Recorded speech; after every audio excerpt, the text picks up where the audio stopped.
Одморете се малку од многуте активности и слушнете коментар за животот од доктор Харолд Сала. Така и мажите се должни да ги љубат своите жени како своите собствени тела. Кој ја љуби својата жена, се љуби себе си, затоа што никој никогаш не го намразил своето тело, туку го храни и негува како и Христос црквата. Ефесијани, 5 глава, 28 и 29 стих. Постои проблем кој е доста чест во денешно време, кој ги засегнува луѓето и предизвикува голема штета на односите. Првенствено, иако не исклучиво, мажите страдаат од ова нарушување. Сепак, честопати децата и тинејџерите подеднакво се подложни на истото. Ја дефинирам болеста како ПАК синдром. Никогаш не сте чуле за нешто такво? ПАК е акроним за состојба која ја нарекувам синдром на периодична амнезија и глувост. ПАГ. Чудно е што ова нарушување е ретко откриено од страна на невролозите или аудиолозите. Професионалците ретко го откриваат ова. Жените и девојките се оние кои обично ја диагностицираат периодичната амнезија и глувоста кај мажите во нивниот живот. И што е тоа што мажите го забораваат? Родендени, годишнини, специјални пригоди.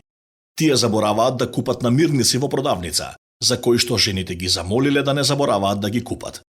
Понекогаш дури ги забораваат имињата на собствените деца, нарекувајќи го Джим, Џо или Ненси, Бони. А што е со периодичната глувост? Жените забележале дека мажите честопати стануваат глуви кога жената вели: "Душо, ќе го направиш ли ова за мене?" Или кога укажуваат на тоа дека е потребно да се среди тревникот или градината. Сепак, глувоста обично е излезена кога се прикажува националната химна на телевизија, веднаш пред фудбалски или кошаркарски надпревар. Жените исто така ми кажуваат дека на нивните мажи им се враќа слухот и на предлогот за вечера или на најавата дека сметките стигнале во пошта. Мажите се разбира не се свесни за проблемот. Всушност, поголемиот дел од времето, тие навистина мислат дека проблемот не е во нив, туку во нивните сопруги. Се сетив на еден господин кој одговори на една од нашите програми пишувајќи: "Вашата тема за комуникација беше корисна и многу интересна. Понекогаш мојата сопруга и јас го имаме тој проблем со неуспешна комуникација и со неуспех во меѓусебното разбирање. Таа секогаш сака многу детали, а потоа кога повторно ќе кажам нешто, подоцна ќе рече: "Никогаш не си го рекол тоа." Или "Зошто не ми кажа?" Сепак, знам со гаранција дека сум ми кажал, но таа негира дека воопшто ја слушнала оваа конкретна информација. Кое е решението за овој проблем?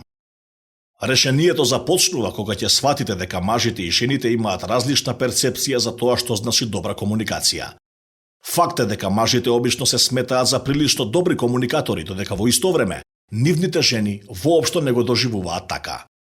Иако сите луѓе не ги следат истите образци на однесување, точно е дека жените имаат тенденција да бидат поекспресивни од мажите. Генерализацијата е дека мажите се логични, а жените се емотивни.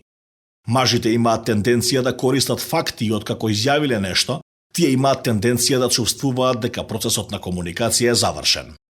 Жените од друга страна одат подалеку од фактите, до нивото на емоции и чувства. Затоа деталите се важни за жените. Зошто мажите имаат тенденција да ги исклучуваат жените или девојките од нивните внатрешни мисли и чувства? Зошто мажите страдаат од периодични напади на глувост и амнезија?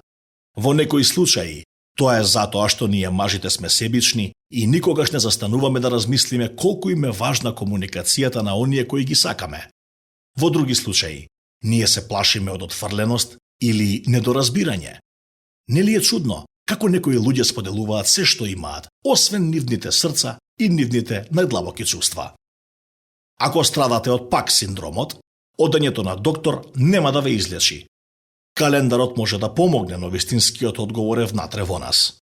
Одговорот е во учењето како да се грижите и во тоа да разберете колку многу грижа му значи на вашето семејство. Вреди да се вложат напори.